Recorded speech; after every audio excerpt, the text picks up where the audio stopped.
Hello everyone, welcome to সলিউশনে আজকে এটা 4th video. Thank you so much to all of you যারা এই চ্যানেলটিকে সাবস্ক্রাইব করেছেন এবং আমার পাশে থেকেছেন। আই হোপ এই ভিডিওগুলো আপনাদের সবাইকে হেল্প হয়তো করতে পারছে। যদি আপনাদের এমন কোনো টপিক আমার কাছ থেকে জানার থাকে, শোনার থাকে এই চ্যানেল রিগার্ডিং, তাহলে প্লিজ সেটাকে কমেন্ট সেকশানে জানান বা আমার ইনস্টাগ্রামে আমাকে আপনারা মেসেজ করতে পারেন। আমার ইনস্টাগ্রামের লিঙ্ক ডিসক্রিপশানেও দেওয়া থাকলো, স্ক্রিনেও আমি নামটা অ্যাড করে দিলাম। Please make sure to follow me, ওখানেও আমি বিভিন্ন পোস্ট করে থাকি। আজকে টাইটেল এবং থাম্বনেলে যেমন টপিকটা দেখা যাচ্ছে, how to choose the right person or people for yourself. এই টপিকটা শুনতে খুব অদ্ভুত লাগছে না? এতে আবার চুজ করার কি আছে? পার্সন চুজ কি করব? যার সাথে আমার কথা বলতে ইচ্ছা আমি তো তার সাথেই কথা বলবো, অবশ্যই। বাট আমার যখন কারোর সাথে কোনো কথা বলতে ইচ্ছা হচ্ছে, তখন আমি তার সাথে কতটা কথা বলবো, কি বিষয়ে কথা বলবো, কতটা ফ্রি হয়ে কথা বলবো, এই জিনিসগুলো কিন্তু আমাদের মাথায় প্রথমেই কাজ করে। জিনিসটাকে একটু সহজ করে বলি। ধরুন আমরা যখন স্কুলে পড়ি বা কলেজে পড়ি, কলেজে যাওয়ার পরে আপনার 3টে বন্ধু হলো প্রথম দিন। একটা বন্ধু তো প্রায় আপনারই মতন, হাবে ভাবেও সব দিক থেকে মনে হলো আপনারই মতন। একজন একদমই কথা বলে না, চুপ করে বসে থাকে, আর একজন আবার আমার মতো, একবার কথা বলা শুরু হলে সে আবার থামে না। তো তার মধ্যে আপনার ভাইফ যার সাথে ম্যাচ করলো, আপনি তার সাথে কথা বললেন, আপনার মনে হলো যে বেশি কথা বলছে, এটা বড্ড বেশি বকে, এর সাথে আমার ঠিক চলবে না। আবার যে একদম কথা বলছে না, এর সাথেও আমার ঠিক চলবে না। আমার মতন যাকে আমার মনে হচ্ছে, আমি তার সাথে মিশি। কিছুদিন পরে আপনার হয়তো ধারণাটা পাল্টালো। আপনি হয়তো দেখলেন আপনার মতন আপনার যাকে মনে হচ্ছিল উনি ভালো, আমি ওনাকে খারাপ বলছি না, উনি ভালো, আপনার সাথে ঠিক ম্যাচ করছে না, যে কোনো কারণেই হতে পারে। অথচ যে কথা একদম বলে না বা যে বেশি কথা বলছে, তার সাথে আপনার ভাইফটা বেশ ম্যাচ করলো। আপনি এখানে বেশিরভাগ সময়টা কার সাথে কাটাবেন?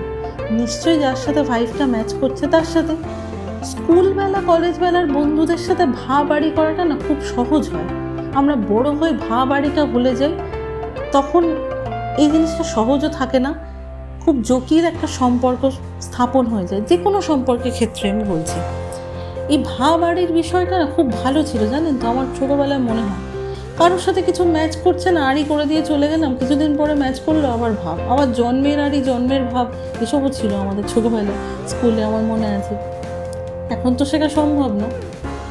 বাড়ি আপনি সামনে দেখিয়ে না করতে পারলেও মনে মনে কিন্তু একটা ছক কষতে পারেন। আমার একটা জিনিস মনে হয়, অ্যাজ লং অ্যাজ আমি কারোর ক্ষতি করছি না, অ্যাজ লং অ্যাজ আমি আমার হেলদি বাউন্ডারি মেনটেন করছি, আর অ্যাজ লং অ্যাজ আমি শান্তিতে আছি এবং লোককে শান্তিতে থাকতে দিচ্ছি, আমার মনে হয় সেইভাবে সেই অ্যাকর্ডিং চলাই ভালো। আপনার জন্য একজন মানুষ হয়তো আপনার মনে হচ্ছে খুব ভালো, কিন্তু অন্য 5 জনের জন্য সে হয়তো খুব একটা ভালো না, তা কোনো কারণে তাকে ভালো লাগছে না, that's okay. Go with the flow না করে নিজের মেন্টালিটির সাথে, নিজে একজন মানুষের সাথে দেখা হলে আপনি খুব খুশি হয়ে যাচ্ছেন, এরকম মানুষের সাথেই থাকা ভালো।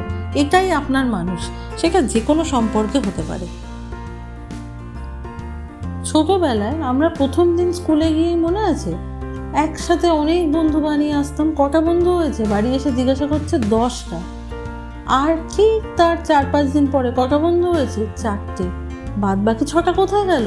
আড়ি করে দিয়েছি, ভাল লাগছিল না, আমার সাথে খেলা করছিল না, আমার টিফিন খেয়ে নিয়েছে।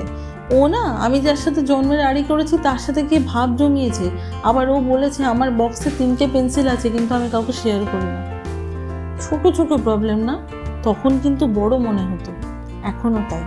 ভেবে দেখবেন আপনার একজনকে ভালো লাগছে না, সে কি আদপে আপনাকে কিছু করেছে নাকি কিছু ভালো লাগছে না আপনি বুঝতেও পারছেন না, কিছুদিনের জন্য না নিজেকে কিছু জিনিসের থেকে ব্রেক দিয়ে দেবেন, সব কিছুর থেকে ডিটাচড হয়ে যাবেন। যেটুকু দায়িত্ব কর্তব্য আমাদের তো সবার আছে, সেটুকু তো করতেই হবে।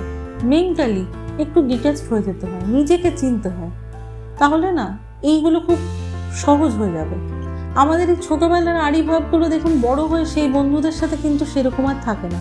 কারোর সাথে না বলা একটা আড়ি থাকে, সামনে হয়তো দেখা হচ্ছে, ঘাড় নাড়ছে, হাসছে, সব ঠিক আছে, কিন্তু সেরকম ভাব নেই। আবার যাকে তোর সাথে জন্মের মতন ভাব, এই কথাটা বলা হয়নি, তার সাথে কিন্তু জন্মের মতন ভাবটাই থেকে গেছে। এই বড়বেলার না বলা সম্পর্কগুলো না ঠিক এরকমই। ভাব আড়ির হিসেবটা আপনাকে বুঝতে হবে, আপনাকে আপনার মতন করে মানুষদের বাঁচতে হবে, এবং সব থেকে বড় কথা নিজেকে চিনতে হবে। আজকের রিডিংটা বা আজকের এই কথা বলাগুলো হয়তো একটু ফিলোসফিক্যাল হয়ে গেল, কি বলুন তো, এই জিনিসগুলো না এরকমই। এই জিনিসগুলোর ওরকম একটা আক্ষরিক সলিউশন হয় না, 2 2 4 এখানে করা যায় না। এই জিনিসটা এরকম, এগুলো আবেগের বশে বা খানিকটা ভেসে বা খানিকটা চোখ বন্ধ করে চিন্তা করতে করতেই পাওয়া যায়। তো এটাই ছিল আজকে আমার বক্তব্য। আমার মনে হয় আমি যেটা মনে মনে ভেবেছিলাম সেটা কথার মাধ্যমে আমি প্রকাশ করতে পেরেছি। আপনাদের মন্তব্য অবশ্যই আমাকে জানাবেন কমেন্ট সেকশানে, বা ইনস্টাগ্রামে আমাকে মেসেজ করতে পারেন। ইনস্টাগ্রামে আমাকে ফলো করে নেবেন, আমি লিঙ্ক দিয়ে দিলাম। সবাই খুব ভালো থাকবেন, ভাব আড়ির সম্পর্কগুলো ভালো থাকুক, ছোটোবেলার বন্ধুত্বগুলো ছোটোবেলার মতোই টকঝাল মিষ্টি থাকুক। সবাই ভালো থাকবেন, সুখে থাকবেন। নেক্সট রিডিংয়ে বা নেক্সট ভিডিওতে আপনাদের সাথে গল্প হবে, কথা হবে।